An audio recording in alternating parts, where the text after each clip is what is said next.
دا د پټرول مالکانو ناکامي نه ده، زموږ د حکومت نااهلي ده.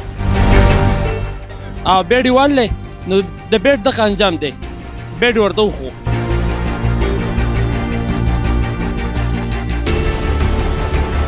پټرول چې کله ګرانیږي نو دوی په ارباو روپۍ ګټي. منګه سوداګۍ چلو زما سره زما وړوکی زوی دی، دا 2 شپې په ما روڼ په ګاډي کې ملا شي.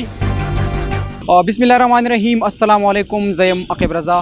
ګرانو کتونکو، لکه څنګه چې تاسو ته پته ده چې د تیرو 4-5 ورځو نه په دې خوا په ملک کې د پټرولو بحران پیدا شوی دی. هم د دغه بحران سره عوام چې دی هغه کافي مشکلاتو سره مخ شوي دي. سوات MPA فضل حکیم هغه پرون دغه وینا کړې وه او دعوی کړې وه چې سبا نه بعد د پټرولو چې کوم بحران دی په هغې کې به کمې راځي او عوام به د دغه مشکلات نه خلاصو. موږ تاسو مختلف پټرول پمپو ته بوځو چې آیا د هغوی په دغه وینا کې څومره حقیقت و. تاسو لیدی شئ چې دغه په دې وخت کې موږ دې پمپ ته راغلي یو.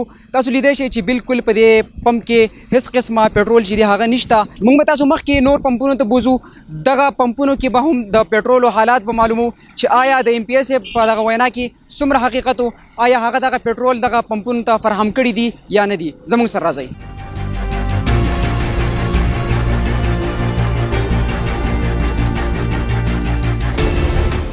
دا څومره خلک ولاړ دي په 10 بجې په 9 بجې راځي خپل ګاډي ته چې څومره تیل یو بنګاري چې څومره ګاډي ډکوي چې څومره دی ان شاء الله تعالی هیڅ تکلیف به نه. جی کتونکو، تاسو لیدی شئ چې پرون فضل حکیم کم د سوات PK5 چې کوم MPA دی هغه دا وینا کړې وه چې سبا به د پټرول پمپ کې چې هغه به پټرول چې دی هغه موږ فراهم کوو. تاسو لیدی شئ چې بالکل خالی دی، پټرول دلته بالکل نشته.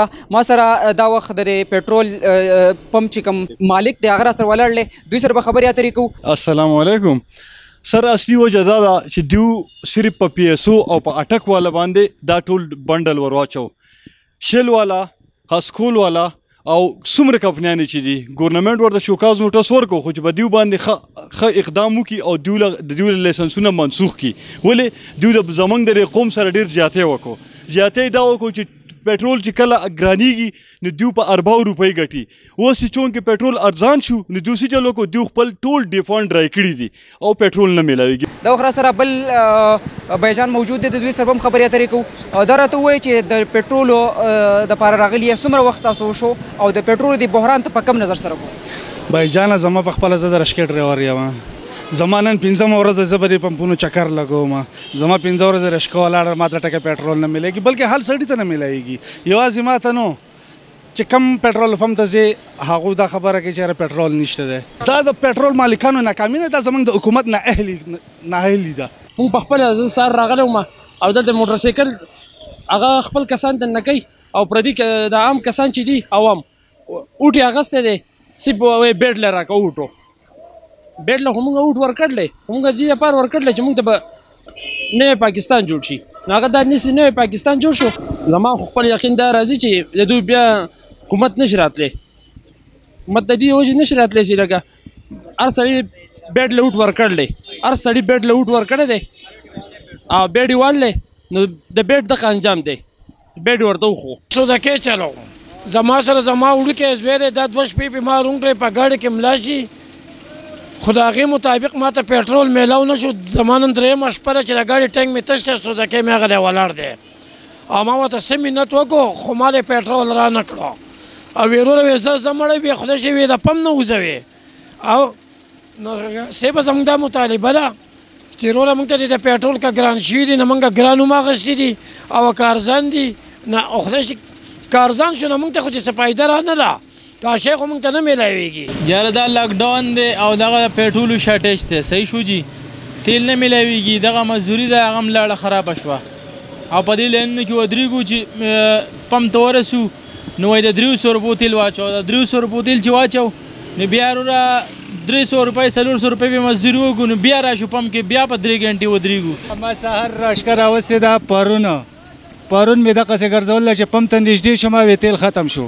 هغه مې په دیکه بوتل لوګه مې ورته وهل وه. نن سهار بیا راغلی ما وی تیل نشته دی نو دا په دیکه باندې مې بیا دا راشکه بوتل په ګرین چوک کې مې ودروله، د ګرین چوک نه مې بیا راوستې د وی تیل راله.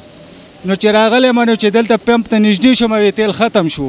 اوس مې دا ټپکې راغستې دي راشکه مې ودرولې ده تاسو رکشه ودرولې ده مطلب په عام ورځو کې چې تاسو رکشه کله وچلوئ نو ماښام کې د تاسو خپل بچو له رزق ویسئ اوس تاسو څه مرسته اوس دغه صورتحال دی چې تیل نه میلېږي اوس مې دا ټپکې راغسې دی خپل زوی ته مې راځه په دې پمپونو ګرځو که چېرته میلاو شي نو دې رشکې ته به سهار واچو په کور کې خو دومره مشکلات دي چې دلته کې لکه هر څه دپاره لکه څه شي دپاره پیسې نه پیدا کېږي مزدوري نشته دی دغه حال دی رشکه ولاړه ده نو مزدوري زه په څه وکړم